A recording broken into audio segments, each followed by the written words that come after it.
Listen, you're not gonna find anything on me, okay? Trust me. Empty your pockets into the tray, sir, or we'll have to. Your pockets, sir? Lady, the problem isn't in my pants. Welcome back to Thinking Critical. This is Wes, and it's time to talk all things X-Men. We had 3 kind of big issues this week, and I'm going to be honest, I wasn't able to read all of them. But here to talk with me about, what do we get? We got X-Force, we got a Sword, and we got Way of X. Is my good friend, X-Men historian, Marvel aficionado, Doc. How you doing? I'm great, man. It was kind of a halfway good, halfway bad week in X-Men, but it was definitely an improvement from the last 2 weeks. So I'm looking forward to talking about it today. All right, so I'm going to be honest. Obviously, I have been reading X-Force, and it's been one of my more favorite titles among the X-Men line. It seems to have been pretty steady. But last time we got an X-Force issue, Gary Brown was on art. The faces were also all distorted. Like I said, I was like, some of these characters look like Rocky Dennis out of the movie Mask. That is not a compliment. I saw the preview pages. Somebody had posted some pages of X-Force this week. I saw them, and I said, I'm not paying for that. I'm not paying for shitty art. You know what's weird, Doc? I am a writer-driven reader. If there's a great artist with a poor story, I'm not going to be interested. But I can read a good story with substandard art. But this Gary Brown art is a bridge too far. I couldn't handle it. It's so distracting that I decided not to waste my money on it. I know you actually made it through it. I did, but it was a goddamn chore. The art in this was, let's just get that out of the way first and foremost. It was atrocious. The first issue was, like the last issue, was bad. This actually got worse. I don't know how good. I don't know the man from Adam. Never seen any of his other work that I'm aware of. So maybe he's a great artist and he's just terrible at what he's trying for here. Because it's very, very obvious that he's trying to ape Joshua Cassara. To give it that has a very similar distinct style. He does. Cassara, I'm not even the biggest fan of it. I respect it, but it is a very unique style. It kind of has a very Igor Kordy vibe to it, and I was never a fan of Igor Kordy. I don't know if Gary Brown has a similar art style or if he's just trying to ape Joshua Cassara, but it's not very, very good. Look, the art in this book is so half-baked that you'd have to pull it off, throw it in the oven for the next 4 years, and maybe, just maybe, it'll be half as good as Josh Cassara's, and I'm not even a big fan of Joshua Cassara. It looks like a body horror comic because the faces are just so distorted. It does, and you know what? Interestingly enough, that's what they were going for in the story. It was a body horror story. That was the whole point of this. But the fact is, body horror stories, the good guys shouldn't also be like that had nothing happen to them, shouldn't also look like they're victims of body horror. Story-wise, this was exactly as we predicted the minute they started doing some preview stuff for this. The big mystery on what was going on, and it was I called it at the time. I think you did too. They were so obviously, it's the Xeno Frankensteining together a bunch of parts of dead X-Force members and bringing them back to life as these crazy monsters to go and rampage and ruin the reputation of mutants. It was so transparent from the first issue that they started dropping hints on this. Any surprise they thought there was going to be here, it just doesn't exist. That sucks too, because the Xeno stories felt like it was the coolest thing maybe that was left to really be addressed, at least outside of maybe some of the stuff that was introduced in House of X Powers of 10. You're right. As much as like the dude with the weird, pheasant tattoo sleeve thing was kind of really dumb, and this was obviously, it was Hellfire Club light. This particular issue and last particular issue was a simple paint by numbers, let's redeem Quentin Quire and make him a good guy instead of the asshole on the team story. And in the process, basically throw out anything cool and boil down the Xeno plot to we're going to ruin their reputation by Frankensteining together all these dead mutants and bringing them back to life. And we'll ruin your reputation because X-Force dies very often. That's it. That's the story. Let's get over to Sword, because I know you want to talk about Way of X the most. So yes, over in Sword, another title that I dropped, not because I didn't like the premise. I didn't think the first issue was extremely well executed, but it seemed like something interesting was going to happen. It immediately goes into this King and Black storyline. It's immediately going into Hellfire Gala. It's immediately going into the Last Annihilation crossover with Guardians of the Galaxy. Like, why am I reading this? It's just it's being interrupted by all these things, and quite frankly, I just don't like enough of the characters. I really don't. I'm not getting into Brand.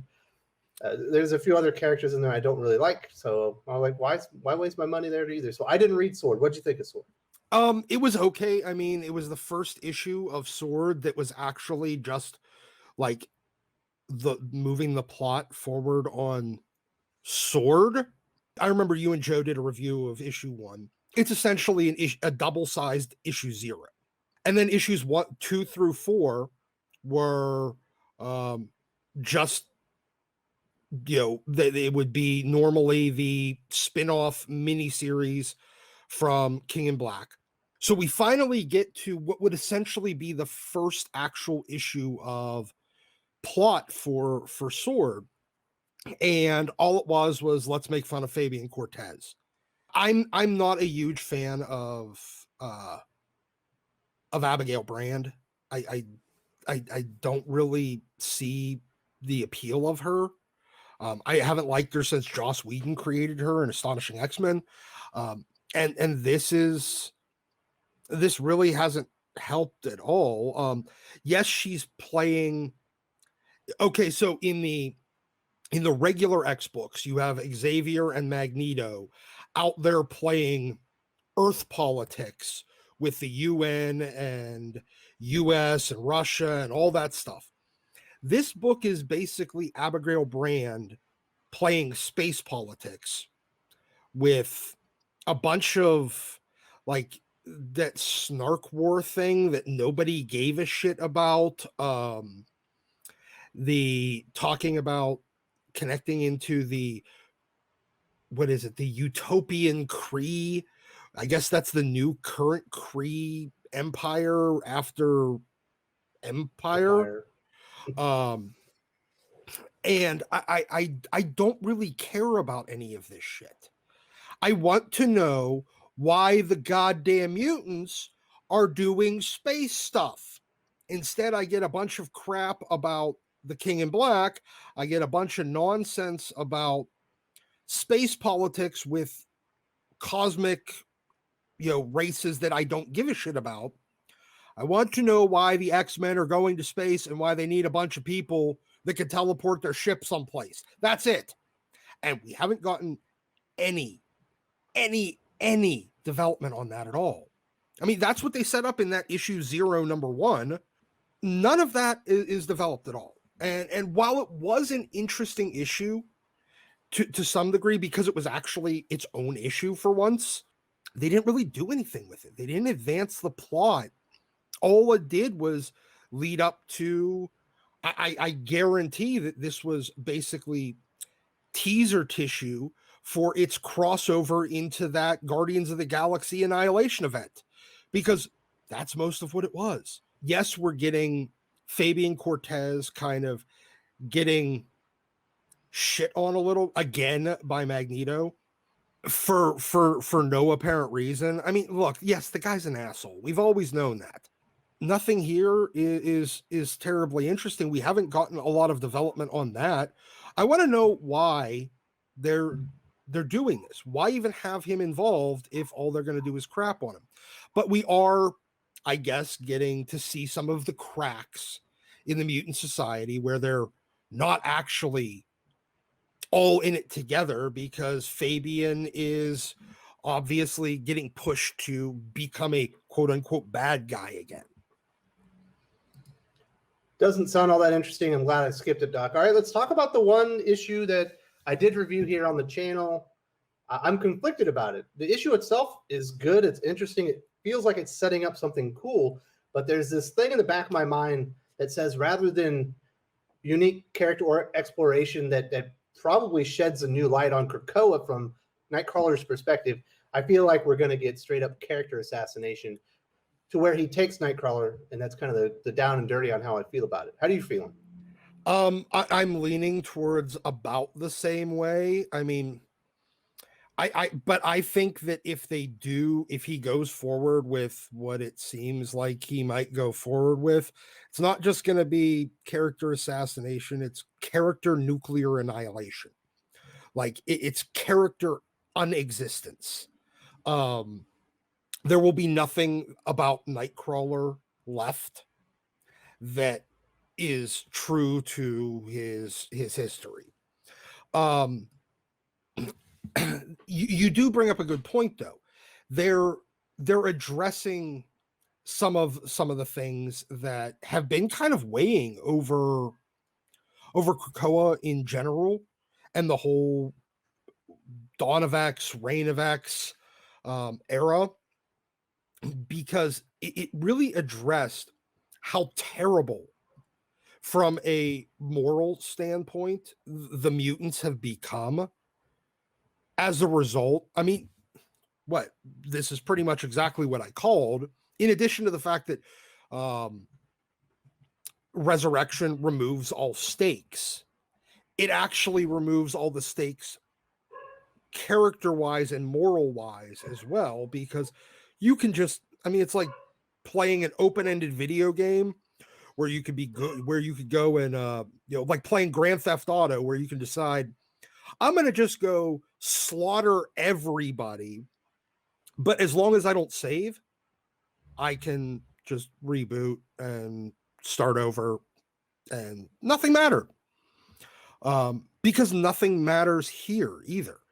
You know what's crazy, Doc? I don't want to interrupt you, but I want to bring up some of the points of the things that Nightcrawler witnesses in the story. He witnesses one of the young mutants, Pixie, essentially force somebody to shoot her in the face with a shotgun, murdering her so that she can be resurrected.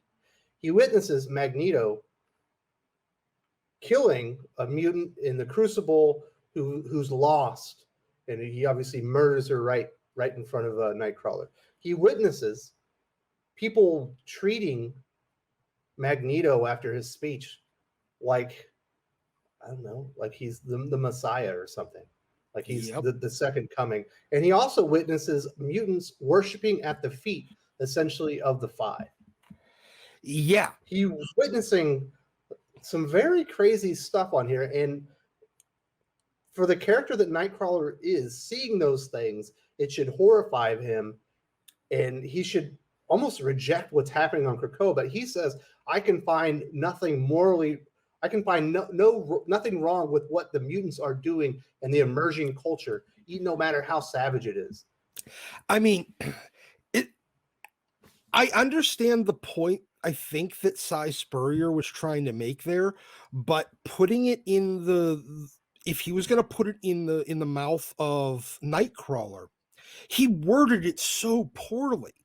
Like if Nightcrawler would have said, "Look, if you take God out of the question and just look at it from a practical or just do the math on it, and you take morals, you take ethics out of the question, and just look at the math on it, there's no real change." And I understand that what he's saying there. They've removed all the stakes. They've removed, when you defeat death, you also kind of kill morality. So if he would have said, on a purely logical, no ethics, no morals, no feelings, purely logical standpoint, yes, there is nothing wrong. Like he can't find any flaws in it. But once you add any semblance of ethics or morality to it, it's an abomination. And the problem is that the character of Nightcrawler at the core is ethics and morality. Yes. That's why he's there. He's like the conscience of the team from a different perspective of Wolverine. Wolverine's similar, but from a different point of view. Yeah, Wolverine is similar in whereas he has a much more pragmatic stance.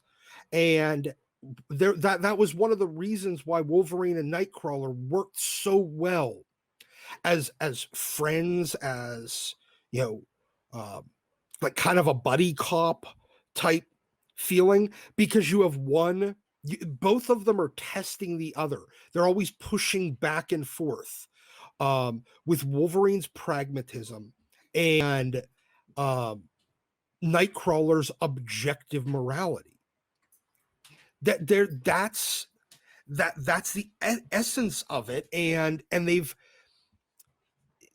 just ignore that. Like, the feeling that I got reading this comic was that it looked like they were trying to kind of like portray an post, because what Krakoa is purely postmodern, post-moral, post-ethical society.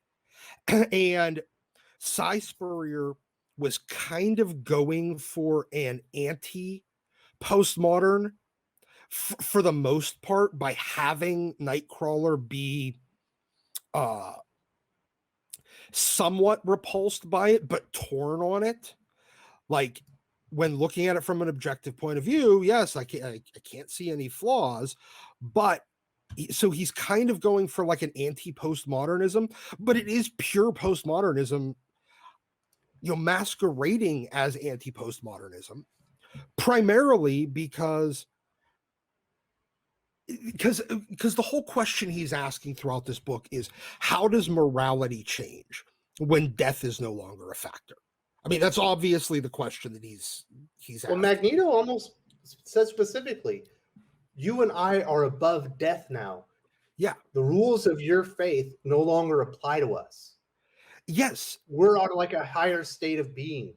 And the thing is, that approach is pure subjective nonsense. It doesn't even factor in, it doesn't even consider a non-theistic objective reality. Because you can have objective right and wrong, moral and immoral acts without there being a god, any sort of sentient whatever involved. You can have that, and this story completely rejects, doesn't even consider that. I mean, look, you're a Christian. I'm an atheist. However, our kind of worldview isn't terribly different, because while you believe in God, I believe in an objective morality that, regardless of what I want, reality does not always afford me a truth to my liking. And this whole approach that they're going for is just subjectivist nonsense.